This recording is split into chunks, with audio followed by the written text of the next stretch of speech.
Welcome to episode 22 of the Civil War Breakfast Club. I am your co-host, Mary, also known as Olivia John Newton tonight, which is a little bit of a hint at what we're going to be talking about. And I am joined by the most awesome Civil War geek I know, Darren Weeks, also known as Muddy Diva Bitch tonight. Well, hello, Olivia John Newton. You know, that's a hey, hey, that's a good one right there. Okay, you get credit. You get credit for that one because I was going to be Carla Schurz. Well, you'd be Olivia John Newton. That means mud is the word, as they say. Ooh, your name will be Mud. From the old Grease show, huh? Ooh, that's what you should have done. Is my name is Mud with 2 D's. I could have done that. It's too late now. Oh, yeah. Well, we'll move on from it. But hey, how are you? How's everything going? Episode 22? Mm-hmm. Wow, this is unbelievable. Time flies when you're getting sworn at. What are getting sworn at? I've been swearing at you again? Never. No, you never do. So we are what did we say? We're like 4 episodes away from the 6-month mark of doing this show. The math skills astound Mary, because 26 weeks will be half a year, and so this is 22. So 4 weeks from now, we'll be at the 6-month anniversary of the Civil War Breakfast Club podcast, which seems like just yesterday. Since we started this podcast, we've talked about battles across the entire country. We've talked about different generals, different people. We've had some fun along the way. It keeps getting more and more and more interesting as we keep talking with these things. And so it's pretty solid. Yeah, now we've got a website, which is civilwarbreakfastclub.com. And we have the roundtable, which is coming up when this episode drops. It'll be just a few days away. It's going to be on Wednesday, January the 20th from 6 to 7 p.m. So if you want to sign up for that, if you haven't ever attended before, just send us an email, info@civilwarbreakfastclub.com. And we have our book club. So we've really grown in the last 6 months. We've grown very, very fast. Yes. This is unbelievable how fast it goes. And you know what? Best part about this is we'll see what happens next. There's always something that comes along down the pike. So exactly. It's a whole bunch of good stuff. So we get some business to take care of tonight. But before we do, we have to talk about our libations, right? We do, yes. I was going to say, since we're going to the shortest of the earth first, we might as well go first. So, fucker. So I am drinking Surround Sound Lotus by Collective Arts, which if anybody listens to this, they know I drink a lot of Collective Arts, but they're my favorite Canadian brewery. And I am drinking it out of my John Reynolds mug because that is as close as I could get to anybody that is involved with what we're going to be talking about tonight from my little Civil War mug collection. Very cool, very cool. And I am drinking from the Great Treehouse Brewery here in Massachusetts, the Fruit Project Guava, which is fantastic. And I'm drinking out of my Fort Sumter mug because that's what I have. That's what I got. So Not much creative there, but that's what it was. I don't have much on that part of the battle over there, the Fredericksburg area. So we went with the old standby Fort Sumter mug. So last we talked, which was last week, we were talking about a whole bunch of different fun things. But now we're going in the East again. We're staying in the East, and we're going to talk specifically about our old friend Ambrose Burnside again, Mary. He's going to find himself stuck in the mud. Yeah, we're picking it up where we left off after the Battle of Fredericksburg. And as we know, that was a Union loss. And because of that, morale ends up being very low in the Army of the Potomac. And Abraham Lincoln said after this battle, and this is not just because of Fredericksburg, this is because of all the other shit that he's having to deal with in his life. He said, if there is a place worse than hell, I am in it. One author he was in Columbus, Ohio? Oh, I'm sorry. Yeah. That's what the Ohioans are collectively thinking today. Fuck to be them. I'm sorry. Continue. The author Jeffrey Wirt refers to this time as the darkest in all of Lincoln's presidency is this time. And it's not just Fredericksburg, it's everything else that's happening too. Well, we talked before offline about this part of the life of Lincoln where this late 62, early 63 was probably the darkest point of his life. And, after that point, obviously, he was coming off of a lot of bad losses, Stones River notwithstanding. He had Fredericksburg in his back rearview mirror. He had the Grant and Sherman fiasco in Vicksburg going on. Yeah. He had a lot of stuff going down. And then this whole thing what we're going to talk about here is going to exacerbate the whole issue where he was. And it's going to continue into early 63 when he starts focusing on things like Chancellorsville. And that election continues to loom. When we talk about Fredericksburg, we left off basically where it was a complete disaster, most lopsided battle of the war, 13,000 casualties for the Union, as opposed to 5,000 for the Rebs. Ambrose Burnside is the general in charge of the Army of the Potomac, and he was somewhat of an unwilling or unwitting guy. Very. Didn't want the job 3 times, as a matter of fact. Real quick, just throw a little bit of light on him from last time. This guy from Liberty, Indiana, and we talked about before. He's that guy, like we said before, Mary, he's the real life Charlie Brown in so many ways. He's just a bad luck guy. He goes, he meets the love of his life when he's younger, a woman named Lottie Moon. We talked about old Lottie, right? She literally leaves him at the altar, literally says, "No sirree, Bob," and runs out. She goes on to be engaged to 16 rebel soldiers at the same time. So there you go with old Lottie. He invents a gun called the Burnside carbine. He sells the patent right before the Civil War, makes no money on it. Mm-hmm. It was one of the more popular guns in the war. He goes to West Point, graduates class of 1847. He graduates 18th out of 47 in his class. He wants to fight, so he signs up to go to Mexico. He gets to Mexico right after the war ends, so he doesn't even get to do that. He ends up working at the Illinois Center Railroad with a guy named George McClellan. Of all people. They become good friends. He ends up, they become good friends. Old Mac and Burn, they called him. And so he is going to have a real tough time at Fredericksburg. He's going to have a real screwed up attack. Talk real quick about the military structure again. He has the 3 wings. We'll talk about the corps here in a little while. The Grand Division. So you have the right Grand Division with Major Edwin Sumner, Old Bull. Center Division is by Joseph Hooker. We'll talk about a lot later. In the left Grand Division by William Franklin. He's going to have Franz Sigel as his reserve. And on the other side of the Rappahannock River, his old friend Robert E. Lee. You may have heard of him, Mary, Robert E. Lee. He has 2 corps. He has 1st Corps by James Longstreet, 2nd Corps by Stonewall Jackson. When we last leave these guys, the Union's licking their wounds. They don't know what they're going to do. They're coming into that winter quarters time. But Burnside, he still has something to prove. We talk a lot about these guys wanting to prove things. He still wants to attack Lee for a couple reasons. He wants to seize the initiative because he doesn't think Lee's going to expect attack in late to mid-December, early January. But he also wants to raise the morale because, as you can imagine, the soldiers sitting around the camp in Falmouth, Virginia, aren't feeling so hot. The morale's tough. They're just having a real tough go of it. They just feel down on themselves. They hate Burnside. They just don't like the way things are going. The generals can't stand him. He can't stand the generals. And we'll talk more about that as this thing goes forward. He decides he wants to show a little bit of initiative. So he starts to send some scouts up and down the river to see if they can find a soft landing spot to cross. Just, see if maybe we can get over there and see what the deal is. He finds out that Lee, basically, even though he's limited with soldiers, he's got about 25 miles of defenses up and down that river. So it's kind of tough to find some good landings. So, he basically decides, we're going to attack. I just don't know where yet, but we're going to attack. Mm-hmm. So he pulls in a couple of people into his confidence that we're going to talk about. He tells Henry Halleck, we're going to attack. He tells 2 other guys named John Cochran and John Newton. Olivia John Newton. And he says, we're going to plan to attack, and this is what's going to happen. So the funny part about it was old Cochran and Newton say, it's funny you mention that, but we'll be right back. We have a furlough. We're going to go take off for a couple of days. So we'll catch up with you later, and we'll talk when we get back. And guess where they go, Mary? They go to D.C., and the reason they do that, there has been this movement to try and get rid of Burnside, and it is led by Franklin and by Baldy Smith. Those are the 2 main ones behind it. Hooker a little bit, but he's talking smack against Burnside, but that's Hooker. That's who he is. Hooker's a bit of a dick when it comes to stuff like that. Yeah, he's that guy. But Franklin and Baldy Smith want Burnside gone. Besides this, there's also a bit of a movement to get General McClellan back in the army. General G.K. Warren said that we must have McClellan back with unlimited and unfettered powers. His name is a tower of strength to everybody here. They want him back. Like one soldier writes that, I honestly believe the removal of McClellan has made thousands of widows and tens of thousands of orphan children. So that's why there's this movement going on. Like, it's not just Franklin and Baldy Smith that are thinking this. It's others as well. Newton, and I'm not going to say the other guy's name because I will mess it up. Cochran. Anyway, they go you're embarrassing the children, Mary.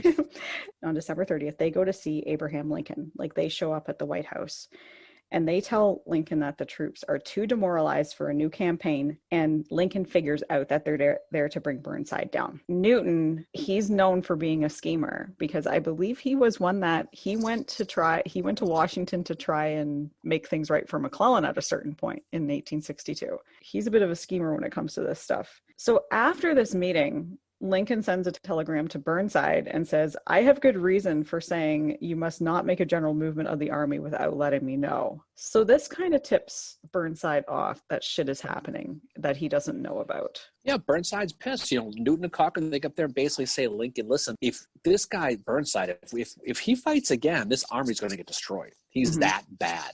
Burnside's sitting there at the end of the year, just on the 30th of December. He gets that telegram, and Burnside is pissed. First of all, no one knew about my plan. Now Lincoln friggin' knows. So he's thinking, okay, Halleck, I told Halleck, he probably told it. He didn't think about Cochrane and Newton. He's thinking, shit, I'm losing control of the army. He understands, he gets it, but he's dejected and he's pretty pissed off.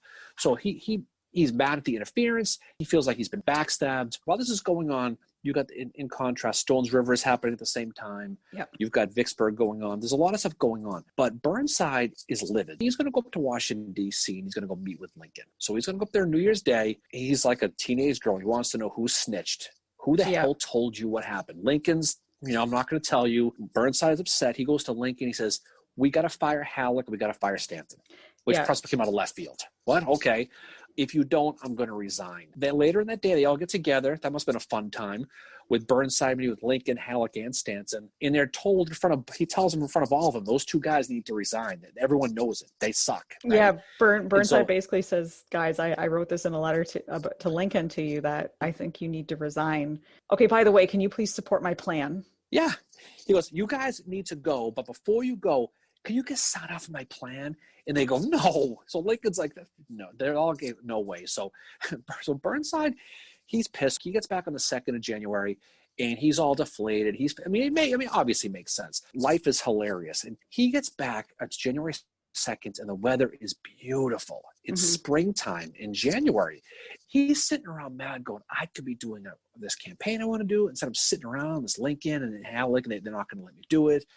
The army's sitting in camp and they're just hanging out and the Rebs are on the other side of the river. And there's some stories, some camp stories that come out. There's that story with Lieutenant Colonel William Teal. This is the 8th of January where he escorts a woman named Miss Lawton. She was a widow from Georgia. Her husband, Captain Edward Lawton, had died in Union control. So he decided to escort the body with her back to the rebel line, this guy. So he brings her back. He has a full Zouave procession for him, like an honor guard type thing, to bring his body back to the Confederate side. Who meets him at the Confederate side is Joseph Kershaw Mary. That's who he runs into. So he thanks him for everything he did. And this is what was going on. They're just hanging out and doing their thing. They're trading across the river as well. They're trading like coffee and tobacco and all that. I mean, Christmas is happening at this time as well.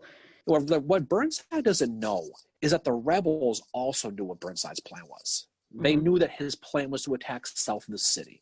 And so Lee had fortified down there, and he finds out that based on his scouts that the Rebs are defending where he was going to attack. So he's basically going to have to change his plan if he wants to do it. So he's sitting around thinking of some ideas when all of a sudden he gets a message from Lincoln out of the blue and unexpectedly tells Burnside, okay, why don't you plan an attack? He's like, what? Okay. What's going on is Washington's getting stories of troop movements going on in the Army of Northern Virginia. John Foster's up in North Carolina. He's mixing things up. Not to mention our old friend Braxton Bragg Mary is still down going on in Stones River, and he's retreating out. The rumor is Lee is going to send thousands of soldiers to Carolina and to Tennessee, and is going to thin that line. So the Lincoln administration gets wind there might be an opportunity to attack. So he thinks Lee's weakened. Ironically, at this time, Lee is not even there. He's in Richmond. Lee goes back to talk to Davis. So it sounds like this might be an opportunity. Burnside, now he's obsessed. Now he's like, all right, I get to attack. I've been sitting on my ass for a little while. Now I have to figure out a plan. So he's going to personally scout the rivers. He's going to go up and down up the river looking for a landing place. There's that story where the Berdan sharpshooters actually see him riding up by Banks Ford. He's looking at maps. He's talking to himself. He's maybe singing Call Me Maybe to himself. No, we don't know. But he's basically learning the terrain. And so he's obviously planning something. So this is going to be the 5th attack at Fredericksburg, actually. He's going to attack north of Fredericksburg, in his mind, 2 places, at a place called U.S. Ford and Banks Ford. He's going to keep the army as one. He's not going to split up. He's going to stay one full army. He's not going to divide them. He's still going to basically maintain that he is going to still feint an attack at a place called Muddy Creek, which is where the Rebs thought he was going to initially attack from the beginning. So he's going to do a slight diversion down south, which is right near Fredericksburg. He's going to move most of his army north to cross at one of these 2 fords. Admittedly, he says he didn't like the plan himself. He liked the old one, but this is the best I can do. We're going to have Franklin, we're going to have Hooker be the spearheads. Sumner will be in reserve. He'll follow up. He wanted it to be a surprise. He doesn't know Lee's not there, but he knows the army, or he thinks the army is thin. He thinks there's an opportunity to hit them while there's less guys. He wants to turn the Rebs out of their defenses and he wants to hit them. That's basically what his initial plan is going to be. He's going to have Baldy Smith, ironically, is going to be the guy who reconnoiters that whole route. Yep. He also shockingly doesn't like the plan. Burnside's hell-bent on proceeding. He's Yep. he's personally scouting. He wants to do it. Everyone knows he wants to fight. He wants to go. So he's going to request permission from Lincoln to move. He tells Lincoln, admittedly, nearly all the officers oppose the plan, but he would assume full responsibility. He's basically saying, listen, everyone hates the idea except me. If it fucks up, I will take the heat, but this is what I want to do. Can I just please do it? Just like he assumed responsibility when the Joint Committee for the Conduct of War came down after Fredericksburg. Like, he took the responsibility for Fredericksburg. Yeah. But again, it's funny you mentioned Baldy Smith not liking the plan. Well, that was because Baldy Smith and Franklin had submitted their own plan to Lincoln at one point on December the 20th. They write this letter to Lincoln and sign it because they're against anything Burnside's doing. They proposed to move the army return to the peninsula and have a campaign on the James River. So 150,000 men would advance on the north bank, and then the rest would advance on the south bank, carrying 3 days' rations and 100 rounds. And Lincoln doesn't agree with this plan because it could leave Washington exposed. So he nixes their plan. So that's one reason why Baldy Smith does not like this plan of Burnside's that he's about to execute. Yeah. Burnside basically, he's thrown on the gauntlet. I mean, he's getting pissed at Lincoln. He's getting fed up with all of them. He's basically saying, listen, can we just do it? Lincoln and Halleck, admittedly, they're kind of like, okay, you know what? We brought this guy in because we said he was aggressive, right? Now he wants to be aggressive. What are we going to do? But Lincoln and Halleck want to keep, remember everything we said was going on, Mary. Fredericksburg had just happened. All the shit that was going on with Grant and Sherman, that whole special order number 11 thing was all hitting the news. So there's a lot of negative press for Lincoln. He could not afford another shit show. So if the shit show has to happen, they're going to distance themselves from it. So Lincoln and Halleck are going to basically say, all right, listen, you want to do this, whatever. They're going to separate themselves as far as they possibly can from this plan. Burnside basically is going to say, okay, fine, I'm going to do it. And if it doesn't work, I'm going to resign, but I'm frigging doing it. So he's going to frigging do it. And the one thing that happens too in this time is that after Burnside has had this meeting with this probably very awkward meeting with Lincoln, Stanton, and Halleck, is like Lincoln is kind of pressing Halleck, you need to go check things out. Like, you need to do your job. And Halleck is like, nope, I'm not. Basically tells Lincoln, I'm not doing it. And that's when Lincoln just starts referring to him. He goes to John Hay and says he's nothing more than a clerk.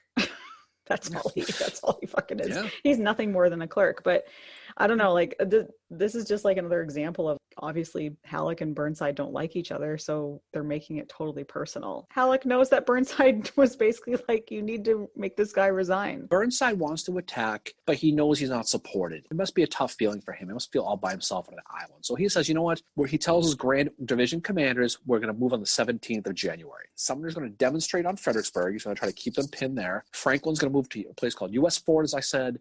Hooker's going to go to Banks Ford. And Sigel's basically going to cover the gaps, is what he's going to basically do. Right before they start, though, they get wind that the Rebs have kind of stiffed them out a little bit, and they're defending the North now. So let's take a break. Some of the soldiers are like, whew, we're not going, thank God, because fuck this has bad idea. Burnside decides, well, I need to find out for sure, though, what these Rebs are actually doing, because he's getting reports. He sends a spy by the name of Ebenezer McGee to go across the river to scout the rebel movements. So he sneaks over and he gets to report back. He says, yeah, here's the deal. The Rebs are moving north, but they're all going to U.S. Ford, which is north. So not Banks Ford. Banks Ford is going to be wide open, which is right in between Fredericksburg and U.S. Ford. So that's a good place. So Burnside gives the spy, Mary, $1,500 as a thank you. It may have been A.P. Hill's money. We don't know. I was just going to say that could have been A.P. Hill's money right there. But $1,500 he gave this guy, or Ebenezer McGee, right?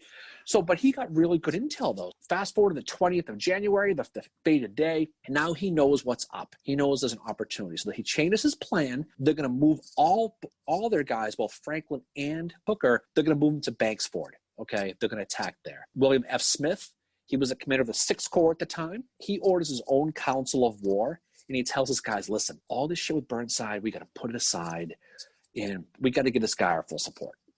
Let's just fucking do it. Okay, we hate him, but we have to do it. And they all say, okay, fine. They all begrudgingly agree that they're going to support the 6th Corps. They're going to do it. Noontime flashes. Sumner begins that demonstration I mentioned, and Franklin starts to move out. He's in charge of that left Grand Division, as we said, and Hooker's going to follow. He's in that center guy. Still, the weather, Mary, is unreasonably warm and dry. And it's so funny because some of the soldiers in their diaries even commented on the weather. Some of the soldiers were very happy to finally be moving. The guy from New Hampshire says, no one was sorry not to move. Almost anything is preferable than this vile camp. So they're finally going.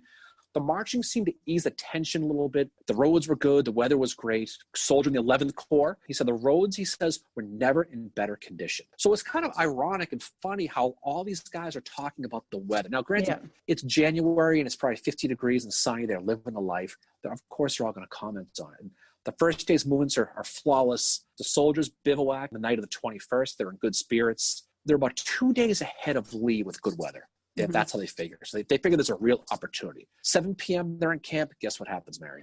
It starts to rain. There was a winter storm that started going through, and one of the soldiers writes, it was a terrible night. It rained incessantly all night, and the mud, I think, without a doubt, was over 2 feet in places. And things just get worse from there for them too. Like as they're moving along, the rebels have these signs along the road that say Burnside stuck in the mud. They have all these horses and mules that are having to haul stuff for them, and they're getting stuck as well. And then you have all these dead horses and mules just strewn along the road. It's an absolute shit show. It's interesting. It's because it had been warm for a while. Yeah. All the frozen grounds had defrosted. So it was getting wet from the bottom and the top. So it was soaking everything. As the night went on, the rain got stronger. It was more and more violent.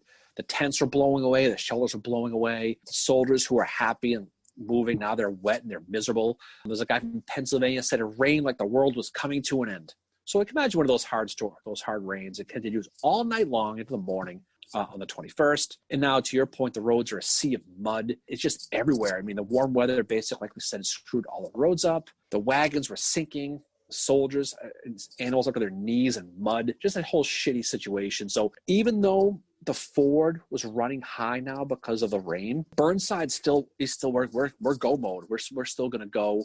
There were soldiers talking about, hyperbole, that their blankets weighed 40 pounds. It was so wet, but everything was awful. They tried to use those planks, Mary, to like corduroy the roads. And they put them on the roads and they sank. They lost them too. There was one soldier that apparently he joked around in his diary and he said, we need soldiers that are 24 feet high that can work in 18 feet of mud or something like that. I mean, there was some cannon that needed 28 horses to move one gun. Yeah. I mean, the animals made the ground worse because they were digging and slipping and sliding. A ton of them died of exhaustion. They drowned. There was a New Jersey private who said that he'd counted 52 dead horses in a 1 mile area, including 10 within a 20-yard stretch. Horrible situation. There was a reporter named Swinton from the New York Post or New York Times, I think it was. He basically talked about how they would founder through the mire for a few feet, the goings of Lilliputians with huge ribbed Gulliver and then give up breathless, whatever the hell that means.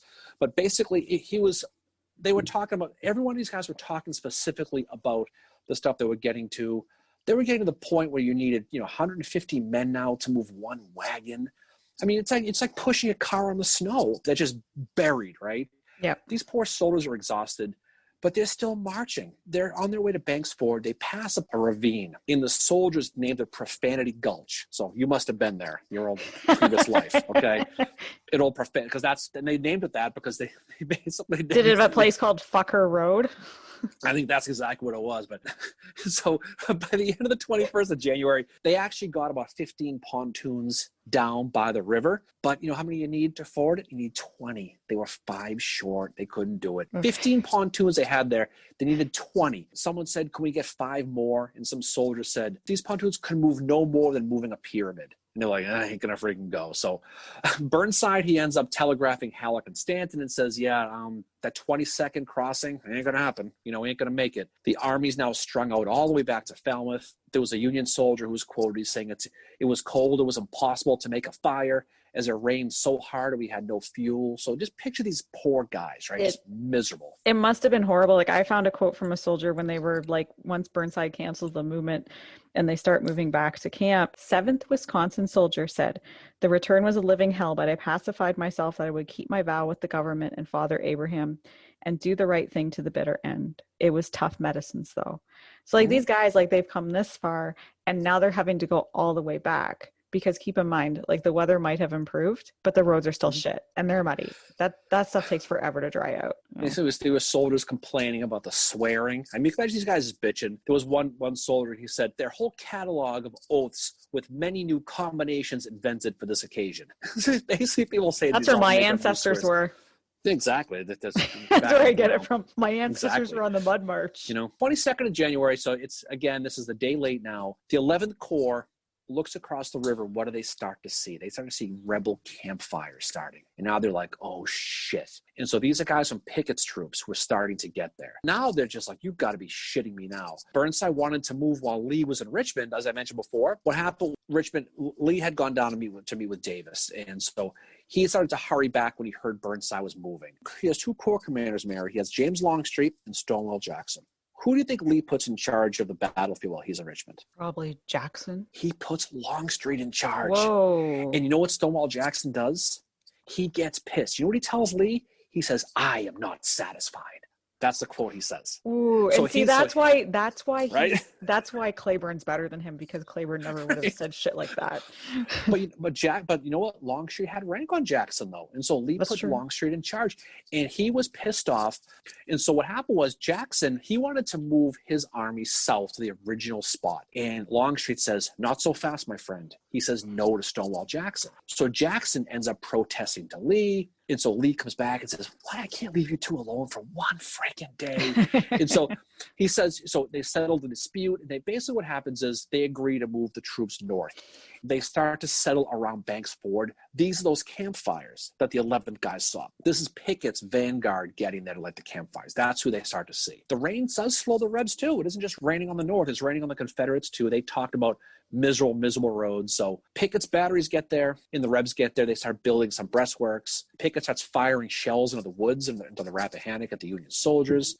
Now these Yankees are pissed. They're like, this is when the taunting starts, Mary. Before, right? You kind of hinted at it before, where the Rebs are yelling, "Hey, Yank, come on, we'll help you over. Come on over." And, they're pointing, "Richmond's that way. Come on, we'll help you. Come on.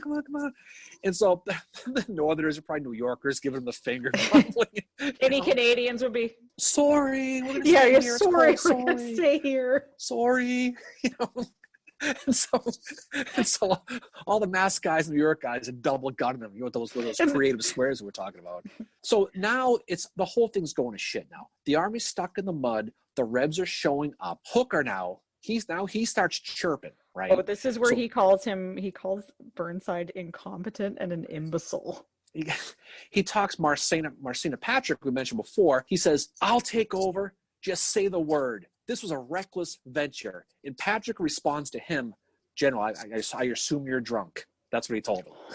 So it was pretty funny. But all the other generals are all complaining too, right? They've all lost faith in Burnside at this point. They have, right? Like Meade, I don't think he agrees with Burnside, but he feels sorry for them. Like he writes his wife and says, "I have never felt so disappointed and sorry for anyone in my life as I did Burnside." He really seems to have the elements against him. And that reminded me of, you keep referring to Burnside as a Charlie Brown. That's completely it right there. But then Reynolds, he says of Burnside, "If we do not get someone soon who can command an army without consulting Stanton and Halleck at Washington, I do not know what will become of this army." And that's very telling of Reynolds right there, that he, at this point, January of 1863, he has this thing where he's like, "I don't want Stanton and Halleck involved." Flash forward to June of 1863 when he is asked to take command of the Army of the Potomac. Mm-hmm. And this is his exact reason right here.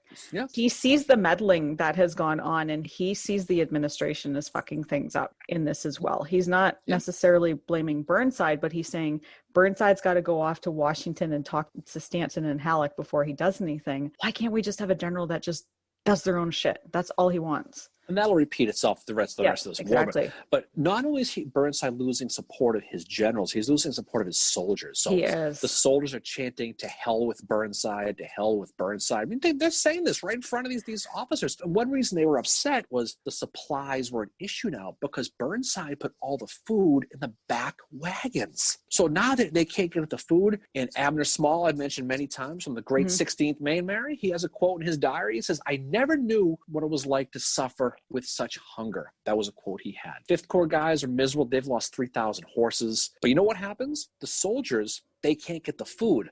But you know what they find in one of the wagons, Mary? They find whiskey. The 134th Pennsylvania starts looting the whiskey wagons. They're like, "This is a shit show. We're all getting hammered." They're taking the whiskey. They're all getting drunk. They end up having drunken brawls with other regiments in their own army, pulling pistols out. They're pulling swords, hitting each other with clubs. It's like you with the mind, you know? Jeez. And Well, so, when I walk in and yell "First Corps broke first." exactly. But picture that. That's what's going on here. And so this plan at this point is a complete shit show. Now the army's fighting with each other. It's a complete mess. And you know what, though? Remember how we talked before about how Sumner wanted to cross at Fredericksburg the day before, and they didn't because he was afraid of getting stuck? Yep. This is funny if you think about this, Mary. And this is not a what if, okay? But this is just a reality.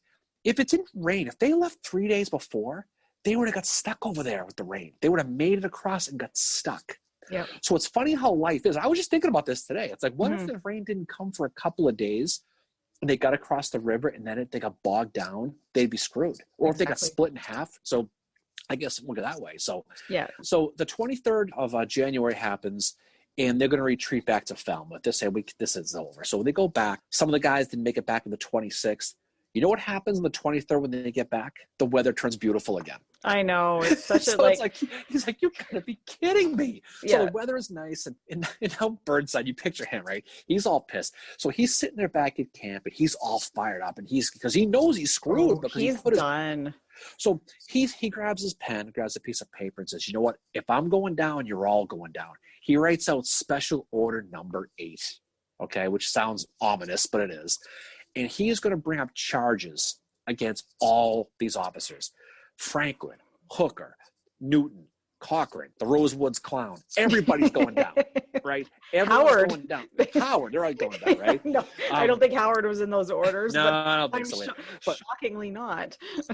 he's just pissed off. You know, Hooker continues. He has, I mentioned that quote you said about being unfit. And basically what's going to happen is he's going to end up, you know, he knows he's got to go see the principal. 8 o'clock that night, he has to go to Washington, which must have sucked. So he gets there and he sits down with Lincoln, who you got to know has got to be pissed off, right?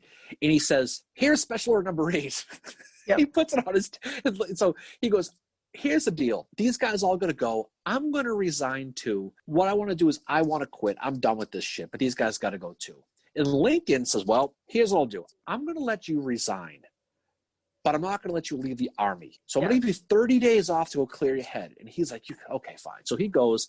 He replaces him with our old friend Hooker to satisfy the radical Republicans we talked about. Burnside's going to exit stage left, and he's going to head off for 30 days. And now this army is going to be left with Joe Hooker, who many hated. General Erasmus Keyes was quoted as saying about Hooker being promoted, "It was madness. He's no more capable than Burnside. Here we go again." Characters change. So Hooker is in, Burnside is out. And this complete fiasco that is 62, early 63 continues for Lincoln. When Lincoln brings Hooker in, he knows that, like, Lincoln's been at a reception at the White House before Burnside comes to see him. And at that reception, Lincoln learns that Hooker has said nothing would go right until we had a dictator, and the sooner the better. And when Lincoln learned of that, he responded, "That is all true. Hooker does talk badly, but the trouble is, he is stronger with the country than the other men." And Lincoln also went on to say in that quote that even if this got out about him, nobody would believe it anyway. So Hooker does, in some circles, have a very, very good reputation. But Lincoln does write Hooker a letter. I bet you this is a letter that's going to be a little bit different than one I've read, Mary. It is. So Lincoln writes a letter to General Hooker. I bet it's going to sound a little more modern than the one that he originally wrote, Mary. It might, yes. So this is it. "General, you're commanding the army now. I did this because you've had some badass performances in the past. But dude, like the movie, I know what you did last summer and fall, and most recently in the past few weeks. So because of that, I'm a little disappointed in you. You have talent, you're confident in yourself, you've got ambition, which can be a strong suit. But dude, you took it too far with Burnside.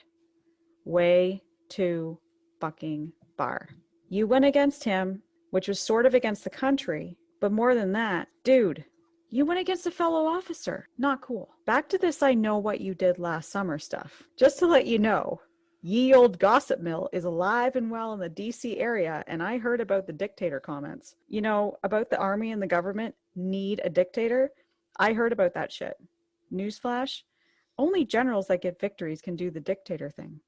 Last time I checked, that ain't happening much in the AOP lately. But that's why I asked you to do this job. Not because I want you to be a dictator, but because we need a victory. So I'm just asking that you do one thing, Joe, and that is get me a fucking victory. That's it. I will risk a fucking dictatorship if it means we can have a victory. I'll deal with it after. We here will support you to the best of our abilities, which is what, despite what ye old gossip mill says yet again, we have always done. Another thing, karma can be a bitch. And let's hope what you said about Ambrose doesn't come back to bite you in the ass. Neither you nor the French dude who you guys like to pose like in your photos could get any good out of the army where that kind of shit is happening. So knowing that, keep yourself in check with the energy that you have. And please, in the name of all that is holy, go get us a fucking victory, Joe. To quote old Smokey from the Friday movie, damn! Wow. Okay. Well, I don't know how you can respond to that one, but Joe Hooker, yeah, he had his role cut out for him. But Joe was going to be nice to Joe Mary. He's a Massachusetts guy from Hadley, West Point, class of 1837, middle of the roader. He is a guy the women in Mexico called Captain Handsome. So you know that he had it going on. So he's going to get to Fredericksburg, and he's going to get that position, and he's going to continue to do what he does. Ultimately, when he finally goes and rips these guys up, he knows that there's a lot that needs to be done in the army. So he finally gets his chance to do it, and what he's going to ultimately do is he's going to basically reorganize a lot. He's going to take the time to really update a lot of things that he did. So I guess we could talk a little bit about some of the stuff he actually did in this new position, right? Because I think it's important to talk about this before we continue to do it. So we mentioned before, he had a real issue with morale at this point. I mean, obviously he did. Everyone hated Burnside. The army was falling apart. You know, their pets' heads are falling off. Everything was going bad for them. You know, the morale was horrible. There was one guy that wrote when Burnside was still in charge that I feel like a man on a ship with a crazy pilot and rocks ahead. Sounds like fun. Sounds like a day on the SS Goderich. You know, basically, so morale. He's gonna do some basic things. He's gonna fix the camp's sanitary standards right off the bat. He's gonna take care of that. The 2-ply toilet paper, I assume he's gonna get. You know, yep. And that's thanks to Dr. Jonathan Letterman. Yep, is a very very talented. He's a very good surgeon, and he makes it so that the campsites have to be moved more, as well as where the latrines are at the camps. They get those moving around more as well. And there's also hospital improvements done as well under Dr. Letterman. Yeah, Letterman, I'm sure we'll talk about in a future podcast, specifically what he did at Gettysburg and things like that. He also improved the furlough system. These guys get some time off. You know, on the military side of it, though, he did a lot of things that was smart. And you can tell these are things that were in his head before. He established the BMI, the Bureau of Military Information, which is an important thing, which was the intelligence gathering entity. Basically, there was a network, a lot of slaves, other people living in the South, getting information on how to get some intel on their enemy. He did take advantage of the Kearney patches, Mary. We talked about this. Your half moon, right? Yep. Via Dan Butterfield as chief of staff. He established corps badges. So when you see all those first corps of Circle, the second corps of Trefoil, all the way down, that was from this initiative from Joe Hooker. Yep. Through Butterfield, through Kearney. So it was inspired by Kearney. Kearney definitely needs to get credit for this, because by the time they brought them into the Army, the Potomac, Kearney's former division had been wearing their red patch for months. So now all corps, and they're going to take the 3 divisions. They're going to go by color. So the first division is red, second's white, third is blue. They're all going to have their own little patches. So it's just really, really cool. So he's going to instill a pride. He's going to drill them. And you know what else he's going to do? He has confidence that Joe Hooker has. Typical masshole. always he's going to Yep. wants to Well, fight. that's what He's gonna Lincoln win. said in his letter to him, Right? that he Yeah. recognizes his confidence, and Lincoln says this is a great trait to have. He says that, he's training. He quotes, he says, "I have the finest army on the planet. God have mercy on General Lee, for I will have none." So he's speaking, he's talking the talk. Whether he walks the walk, we'll find out in Chancellorsville. Mary, I don't want to spoil the ending, but so he's going to basically do a lot of organizational changes too. First thing he's going to do, he's going to tell Franklin and Sumner to hit the freaking brakes. He's going to finally get rid of them. He hates them. He's going to fire them. So they're going to get rid of them. He's going to basically take Burnside's old Ninth Corps, because they still have the Burnside stink to it. He's going to send them off to the Virginia Peninsula with old Baldy Smith, let him go play with him for a while. So they're going to send those guys out with them. Ironically, Dan Butterfield was his chief of staff. We just mentioned him. Yeah. He actually wanted old friend Charles Stone. He did. From Ball's Bluff, who got arrested. And it was weird that he did that. And a lot of people thought that was strange. He didn't have a job since his arrest after the Ball's Bluff thing. They don't know what the story was with that, but they eventually said, no, you can have Butterfield. So he gets Butterfield. Some of the old demons that old Joe Hooker had, the beer in the Bang Barn, Mary, are going to come back and haunt them again, because he drank heavily. He still did. Yep. He was a little party boy. There was Charles F. Adams, who was a cavalry officer, said his camp was a barroom and a brothel in Falmouth. So he was still living the life. He's close with Sickles, and he's close with these other political generals, and that little cabal is starting to form. He does do things like he does arrange the artillery, which is a big deal. Yep. He does the opposite of what the Confederacy does. So instead of taking all the artillery and putting them into one group, he's going to split them up into their corps. So each corps is going to have this artillery. He's going to have an artillery separate reserve as well. But the other thing he's going to do, Mary, is he's going to get rid of this Grand Division bullshit. Oh, he does. Right? Yep. He's going to. So we mentioned before the patches. He's going to divide them into corps. He's going to put generals in charge of the corps. So these names sound familiar. But you have the first corps. You have John Reynolds. Second corps, Darius Couch, who's going to end up going off to be the defensive coach of Pennsylvania. I have a funny story about that. About the Second Corps. It's not to do with Couch, but so when Gibbon recovered from his wounds, he took over the 2nd Division, which had been Howard's, and we'll get to Howard soon, why Howard's not there. So Gibbon wrote his wife, "I fear we shall not be able to keep up with the reputation for sanctity and sobriety which the place held under Howard." Well, there you go. How you got Howard involved in this one? But these corps you're going to start to see, obviously, speaking of Dan Sickles, he's going to take the 3rd Corps at this point. George Sykes, who we'll see later on, take the 5th Corps. Sedgwick with the 6th Corps. We just mentioned Baldy Smith will take that 9th Corps out on the peninsula. Franz Sigel will take the 11th. This is this is POO, pre-OO Howard, Mary. So this is before. I don't want to get you all fired up here, but Sigel did command the 11th Corps first. Slocum, if you got him, was in charge of the 12th Corps. And then he had George Stoneman actually take care of the cavalry. Where's Meade, though, in this? Isn't Meade in charge of the 5th Corps? I think he was a division commander in the 5th Corps at the time, because Sykes was the one he put in charge. Okay, because I read Meade, but no, who knows? I don't know. It was one of the book I read had Sykes, so who knows? Okay. But Meade would have eventually. No, it would have been Meade. I don't know why it said Sykes. The book was wrong, because Meade would have been the 5th Corps. So Sykes would have been division, and Sykes would have taken over Meade. Yes, wow, we discovered an error in a book I was reading, Mary. So good for you. And so, Howard actually takes over pretty quickly. He comes into play in February for the 11th Corps, because Franz Sigel feels that the 11th Corps, it's one of the smaller corps, I think, in the Army of the Potomac. Mm-hmm. And he feels that because of who he is, Sigel thinks pretty highly of himself, that he should have more. And he knows he's not going to get more, so he steps down. But what happens is, because Dan Sickles has been given the 3rd Corps, Howard actually got his commission before Dan Sickles did. And Dan Sickles is also a political general. Howard's been to West Point, so he's a little bit more deserving of something like that. So he writes Hooker and says, "Can I have something? You've given Dan something." So Sigel happens to have vacated the 11th Corps, and it's given to Howard. He's taking command of a German corps. They're very free-thinking people compared to who Howard is. And he's very misplaced there, admittedly. And I mean, Sears calls the 11th Corps like kind of the hated stepchild the Army of the Potomac, which is pretty cruel, I think. But because like Howard is Christian, the 11th Corps, they quickly start calling him Old Prayer Book. And Howard says that when he took it over, he said, "Outwardly, I met a cordial reception, but I soon found that my past record was not known here.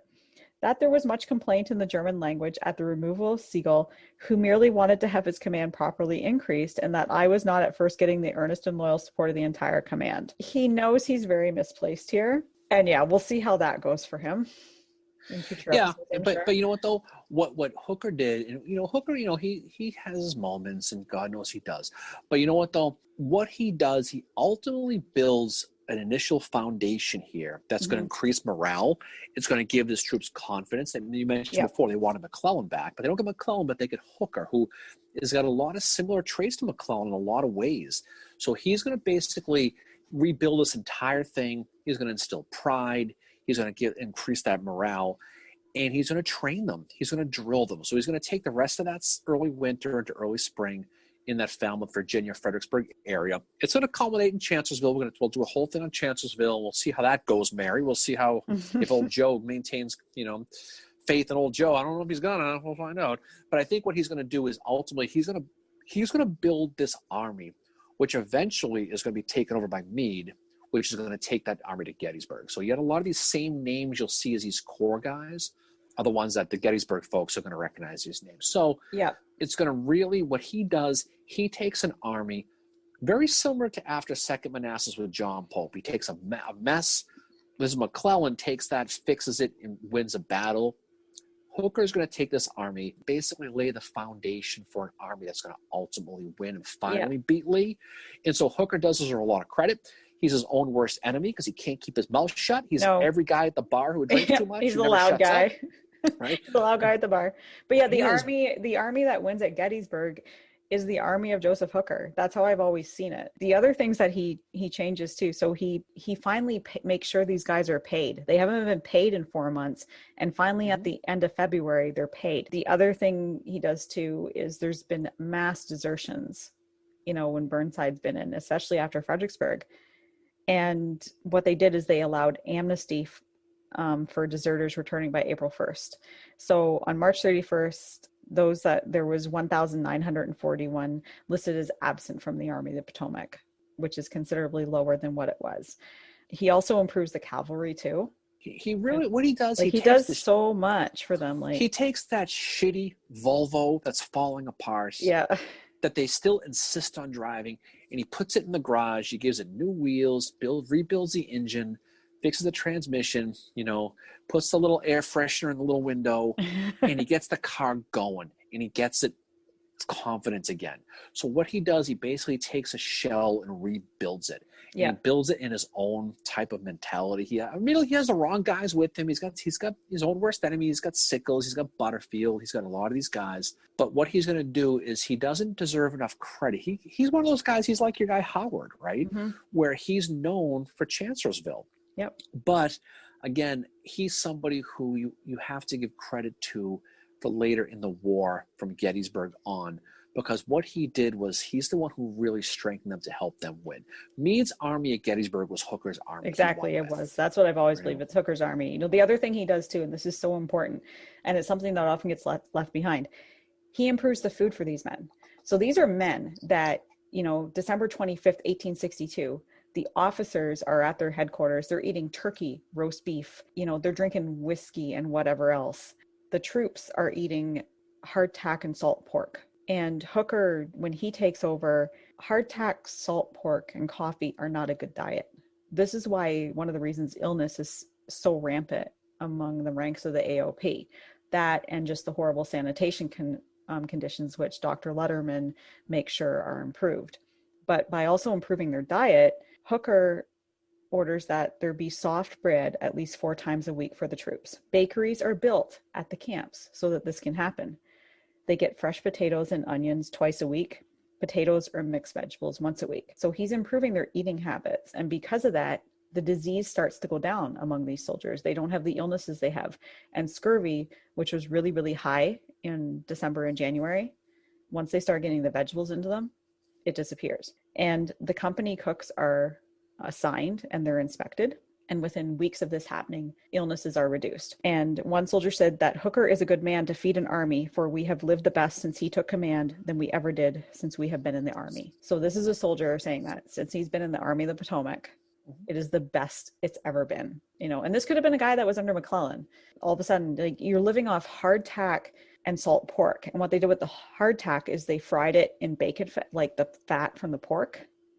And they referred to it as that son of a bitch as well. They also called it that son of a bitch. That's what they were living off of. And all of a sudden they're getting vegetables a few times a week, and potatoes and onions and soft bread. Ho-hos. Yeah, ho-hos. Yeah.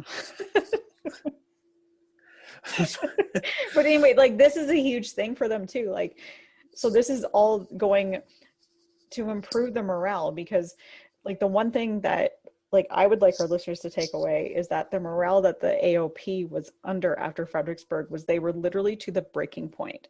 Like, they were to the point where the soldiers did not want to fight anymore. Some of them were writing home and saying, we don't want to fight. It's so bad. And Hooker was able to take them from that point and raise them up enough. I mean, flash forward to Chancellorsville, we'll see that morale actually stays a little bit. It does stay high. It does, because the army that wins Gettysburg. We'll talk about Chancellorsville more, but he's audacious to a point. He has a similar plan as Burnside. He's going to go around the left of the Confederate army. He's going to attack, and Lee is going to do his thing, and all that stuff. But I think what's going to do, it's going to help set them up. They know at Chancellorsville they can swing with Lee. They know they can. Yeah. Right. It just for happenstance things. We'll talk more in details of stuff that happens to him. Some things with Sickles and things like that. But we'll talk about how that helps build. But it's going to give these guys confidence. So a few months after that, when they march into Pennsylvania, they know they can beat Lee. They know they can. Exactly. And this is because of the confidence a guy like Hooker instilled. And there's no way in the world that Burnside maintains charge if he gets into Pennsylvania, that battle works out differently. It's not going to work for you. Yeah. So I think I was going to say, I think the takeaway is Hooker is somebody who gets a bad reputation because of his own doing, but he's someone who did a lot in that early January, February, March, April of 1863 in Falmouth, Virginia, because he did similar what McClellan did. Mm-hmm. He trained, he instilled confidence in, and more importantly, he reorganized that whole army into a real fighting force that they knew they could win now. Exactly. And that's it. And it just didn't work out for him. We'll find out, but it will work out for Meade, and it will lead down the road. But that's a conversation for another day. We'll talk more about that. But I think it's a good dropping off point. I do have a really good quote, though, from Oliver Otis Howard. Shockingly, but it goes back to what you just said about February, March, and April. So this is what Howard had to say. In truth, during February, March, and April, the old cheerful, hopeful, trustful spirit which had carried us through so many dark days, through so many bloody fields and trying defeats, returned to the Army of the Potomac. And Hooker's success as a division and corps commander was constantly in mind as an earnest of a grand future. Well said. That's what Howard had to say about him. Well, Howard has a great future working for Hallmark, Mary. He does. He certainly does. He's actually a very amazing writer. I love reading his memoirs. He's amazing at everything. He's just the greatest. Stop. Aside from the juggling, but the rest of it, no one's perfect. Hey, maybe he could juggle. You don't know. I don't know. I guess we're trying to joke there somewhere. But I think as we move forward to this, we'll talk more about Hooker. We'll get into Chancellorsville once we get a little bit of the string. Next week, Mary, we are going to talk. We're going to have Carolina on our mind, right? Yep. Yeah, we're going to be talking about Theater for the Carolinas campaign and William Tecumseh Sherman again. Old Blingy's going to the Tar Heel State. He's going to be talking about that. So we're going to pick up on that again. So some coming attractions like we always talk about. So we have obviously our live this coming weekend. We'll talk about that. The book club continues. So send us your donation for the American Battlefield Trust. Be entered into one of 3 autographed books that we have on our website. You can check out our website at CivilWarBreakfastClub.com. There's a forum on there. You can talk. You can run your mouth. Do whatever you want. Just be nice. Don't piss Mary off. And I think we'll have as this drops on Saturday, we'll be a couple of days away from our 3rd round table or fourth? No, our fourth. Ooh. Our fourth roundtable on January the 20th. So like I said at the beginning, if you've been part of our roundtable in the past, don't worry, I will be sending you the Zoom invite out soon.